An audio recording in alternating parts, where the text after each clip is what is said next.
Dan keprihatinan rakyat Malaysia terhadap perjuangan rakyat Palestin, sumbangan berterusan amat diperlukan. Bagi tujuan itu, Aman Palestin, sebuah badan bukan kerajaan, memperkenalkan kaedah potongan tetap melalui bank bagi penyaluran bantuan berterusan itu.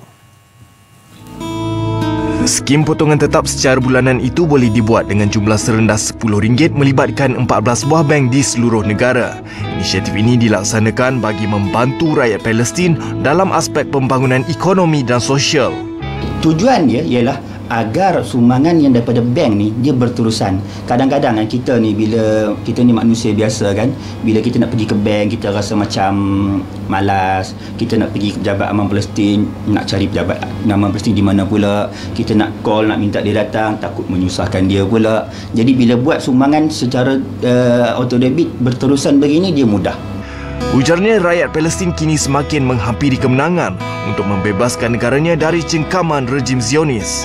Oleh itu, sumber kewangan amat diperlukan untuk membangunkan bumi Palestin. Kemenangan buat rakyat Palestin semakin hampir.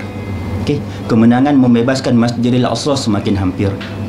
Jadi saya nak mengajak tuan-tuan dan puan-puan semua, Aman Palestin ingin mengajak semua rakyat Malaysia menjadi antara golongan yang memenangkan perjuangan rakyat Palestin untuk mentadbir semula tanah air mereka.